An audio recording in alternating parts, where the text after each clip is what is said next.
जय माता की सभी संगत को। तो आज का विषय है माघी अमावस्या, मौनी अमावस्या। इस पे आप अपने पितरों के निमित्त का क्या कर सकते हो, और जो लोग साधना के मार्ग में हैं कैसे अपने देवताओं को आप मना सकते हो। तो एक उपाय भी आपको बताएंगे, आप इस उपाय को करके अपने देवताओं को जागृत कर सकते हो, चाहे वो आपके पितृ देवता हैं, चाहे वो आपके साधना के देवता हैं। और सबसे बड़ी चीज़ कि क्या क्या आपको परेशानी आती है और किन विपदाओं से आप इन अमावस्या पे सेवा करके निकल सकते हो। तो जो माघी अमावस्या कही गई है, माघ माह में पड़ने वाली जो अमावस्या होता है, बहुत ही इसका पूर्ण फल माना जाता है। और इस बार तो क्योंकि कुंभ भी भरा हुआ है और अमावस्या है, इसका उत्तम बहुत ही फल ये है कि जो लोग चलो कुंभ स्नान करने गए हैं उनको तो बहुत ज़्यादा फायदा मिलने वाला है। पर जो नहीं पहुंच पा रहे हैं अपने पितरों के स्नान के लिए, तो वो घर पे क्या कर सकते हैं। तो बहुत ही डिमांड थी कि माघी अमावस्या पे क्या करें, आप इसका वीडियो ज़रूर डालो। तो देखो, जिनके घर में दिक्कतें आ रही हैं, परेशानी आ रही हैं, साधना के मार्ग में जो है उनकी साधनाएं फलित नहीं हो रही हैं, उनके मंत्र जाप फलित नहीं हो रहे हैं, उन लोगों को क्या करना है, उन लोगों को करना है एक छोटा सा उपाय जो आपको बताएंगे आगे वीडियो में। और सबसे पहले तो अपने पितरों के लिए जिनके स्थान है, अपने पितरों को स्थान पे ही स्नान करवाएं आप। अगर स्थान नहीं है तो जो आपने घर में गहना रखा है उसके ऊपर गंगा जल का छींटा जरूर लगा दें, और दिया बत्ती करके आप अंगारी पे उनका भोग दे सकते हैं। और भोग देने के बाद जैसे आप कोई साधना शुरू कर रहे हैं, तो ये बहुत ही उत्तम समय पड़ रहा है कि सुबह अपने पितरों का पूजन करके आप शाम के समय अमावस्या से अपनी साधना शुरू कर सकते हैं। कोई भी मंत्र जाप आप शुरू कर सकते हैं। जैसे सीधा सीधा गुप्त नवरात्रि पड़ रही है, तो इसका पूर्ण फल, बहुत ही उत्तम फल इसीलिए माना जाता है। तो जिन लोगों को देखो बहुत ज़्यादा चोटें वगैरह लग जाती हैं, एक्सीडेंटल केस हो रहे हैं, किस कारण से हो रहे हैं कि हमारे पितृ नाराज हैं।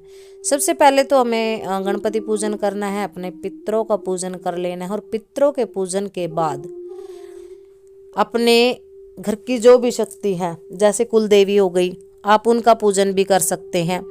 और एक छोटा सा कार्य आपको बताएंगे जो आपको करना है अमावस्या के दिन। सबसे पहले आप पितरों की पूजा कैसे कर सकते हैं, पितृ पूजन विधि सुन लीजिए। कि जिनके स्थान है वो तो अपने पितरों के स्थान पर जा करके उनको छींटा लगा सकते हैं। अगर आपका ऐसी पानी निकासी की जगह, तो उनको अच्छे से स्नान करवाएं, गंगा जल और दूध मिला करके ले जाएं। किसी भी बर्तन में आप अपने पितरों के स्थान पे कपूर जला करके उनको कपूर पे भोग दें। अगर आप घर से खीर वगैरह बना के ले जा रहे हो तो खीर ही उनको दें। अगर नहीं आप भोग प्रसाद बना रहे हो तो आप उनको लड्डू दे सकते हो, लड्डू के साथ साथ बतासे भी आप दे सकते हो। ये पितरों का भोग होता है। और पूर्ण श्रद्धा से अपने पितरों का पूजन जरूर कर लें। पितृ पूजन के बाद ही आप अमावस्या तिथि पे जो है अपना मंत्र जाप शुरू कर सकते हैं। अब जो लोग मंत्र जाप नहीं कर रहे हैं, साधना नहीं कर रहे, जो साधारण रूप से पूजा करते हैं, तो वो क्या करेंगे, घर में खीर बना करके, जिनके स्थान नहीं है, जो भी अपने गहना वगैरह रखा हुआ उस पर छींटा लगा देंगे और अंगारी पे अपने पितरों के लिए भोग देंगे। और गाय को रोटी आपको खिलानी है। जो भी आप भोग बना रहे हैं, खीर बना रहे हैं, हलवा बना रहे हैं, जो भी अपने पितरों के निमित्त आप कर रहे हैं, गाय को रोटी आप दें। तो गाय को रोटी देने से क्या होता है, गाय के अंदर हमारे 33 कोटि देवताओं का वास कहा गया है। तो गांव ग्रास निकाल के आप जो है, जो भी आपकी वो अंगारी बच जाती है उसको जल प्रवाह करें। बहुत लोग क्या करते हैं, उसको घर में ही रख लेते हैं। देखो, इसको जल प्रवाह करना होता है, क्योंकि बहुत बच्चे पूछते हैं कि हम अंगारी का क्या करें जो बच जाती है। ठंडा होने के बाद उसको जल प्रवाह आप कर सकते हैं।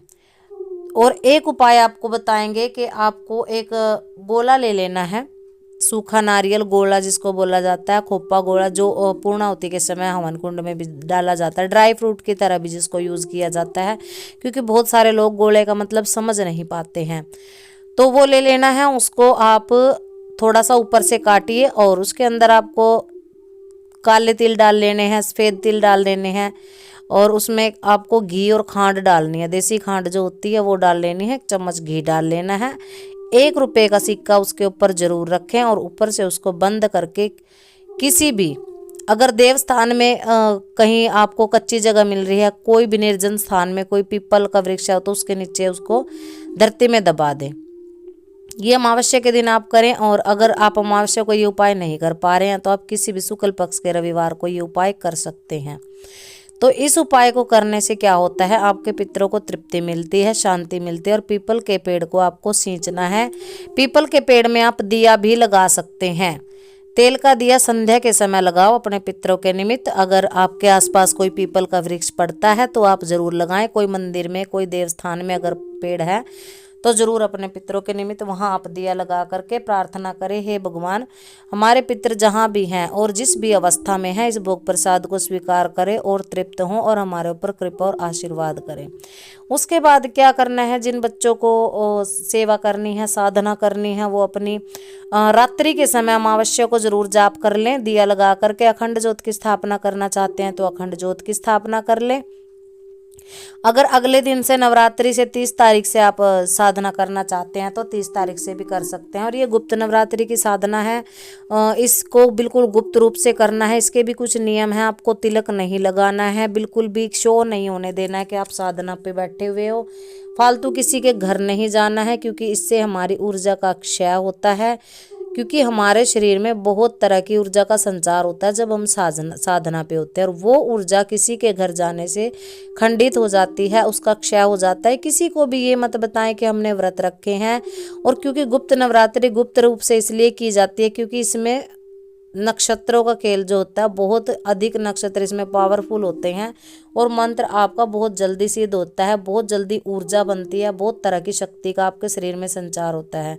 तो अगर आप तिलक वगैरह लगाएंगे, सबको ये बताएंगे कि मैंने बाल धो रखे हैं, मैं बाल नहीं बांध रही हूँ। बहुत सारी महिलाएं क्या करती है, बालों को नहीं बांधती हैं, मतलब एक दिखावा सा करती हैं कि हमने व्रत रखा है, हम पूजा पाठ में हैं।